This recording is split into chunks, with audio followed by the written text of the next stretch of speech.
They say when the drum of disgrace starts to beat, the dancer often forgets who is watching.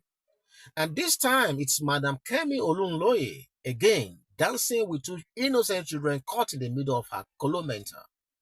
Just days ago, social media erupted after a now viral post allegedly showed Yabojo's son hinting at marriage.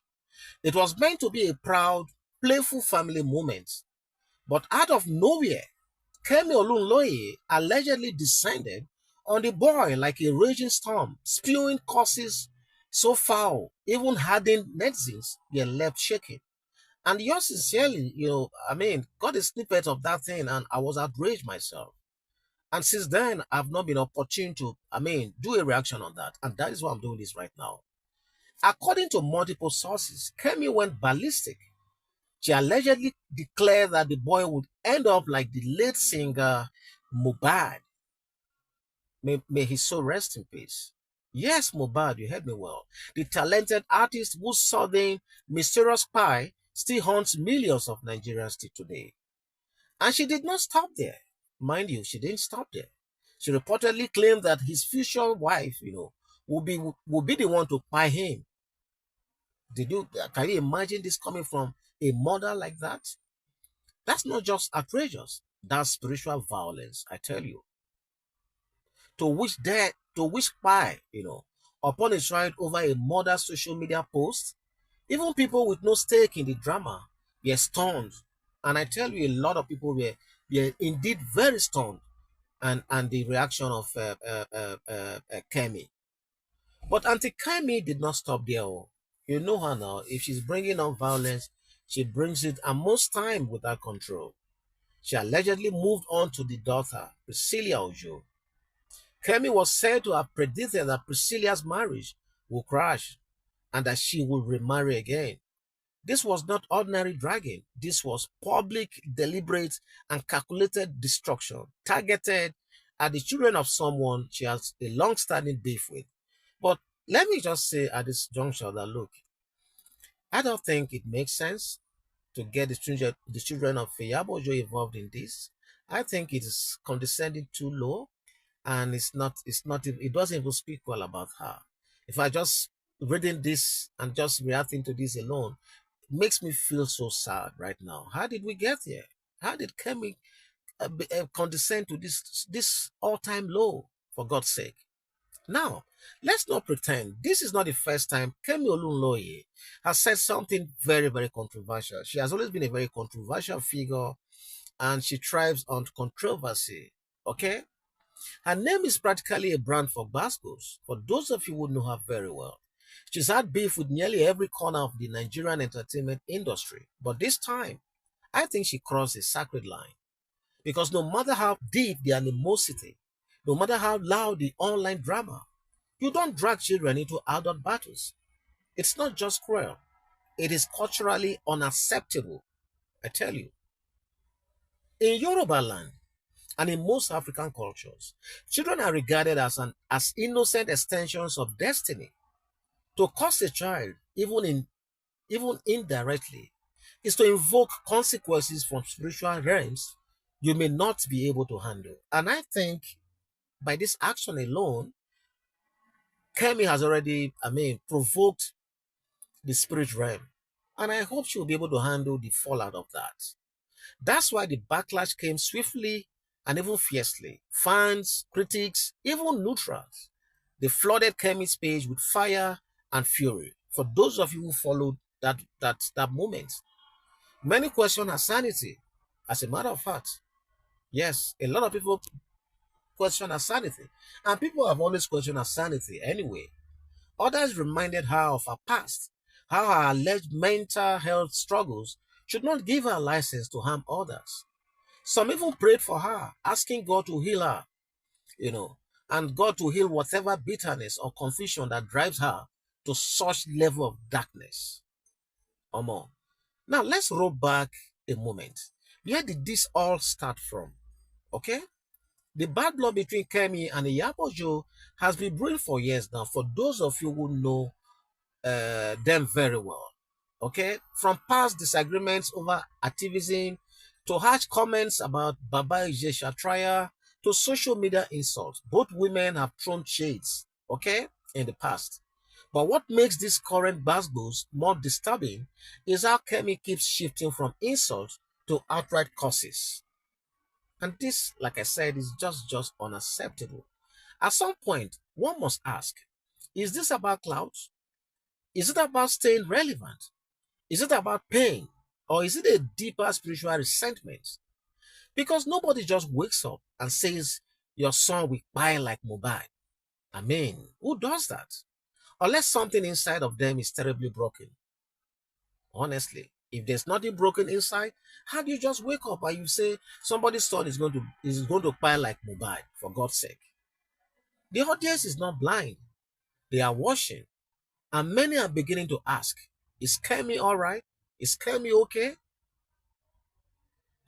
So as for Yabojo, it appears she didn't respond directly to Kemi's latest outburst.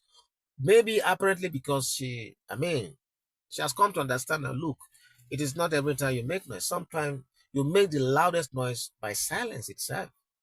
And that silence speaks volume. It's the kind of silence that comes from elevation. I have been saying it that look, Iyabojo has moved on. She has evolved. She's on another level. I tell you. Look at that wedding now. You can't be the one in charge of such wedding and be at the same formal level you've always been. With that wedding alone, Omo, Iyabojo is on another level. Nobody can see her back right now. I tell you, she don't move. She don't move. From spiritual security to everything, she has moved on. From knowing that dogs may bark at the moving car, but the car never answers. Yes, now you see dogs barking at the moving car, but you see the car they stop, the car they answer, the car not even the hear. And that is the level that Yabojo is right now. This new Yabojo does not chase insult. She's been to the mountains. Remember, don't forget. Remember that mountain story, right? The energy is different now. Her enemies are confessing already. Some are even backpedaling. Some are even fighting themselves. The more they plot, the more Yabojo shines. And I'm sure everybody can see that this woman is just glowing. I'm even wondering how she's glowing, she's shining, she's so unbothered, almost like it's not the same Yabojo that all these stories are about. Because she's not bothered. She doesn't come online to refer to anybody. She doesn't talk. Even that online S-bestie confession, you will have expected that the usual Yabojo that we know everywhere will have been leaked by now. But not even a word from her up to now, to the best of my memory. Yoruba elders say, if your hands are clean and they throw ashes at you, the wind will blow it back in their eyes. That wind has started blowing, and Kemi may soon need spiritual sunglasses. Oh, the way this thing is going, my people. To be clear, this is not about silencing Kemi, okay? She has every right to speak, but freedom of speech is not freedom from consequences. Words have power. Curses are not jokes. And dragging innocent children into adult mess is an abomination, not content.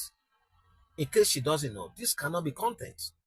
This is a lesson for all of us. The quest for clicks, clout, and virality should never cost us our humanity.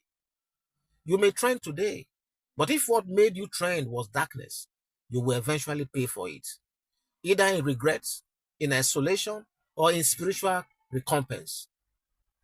And it's always like that.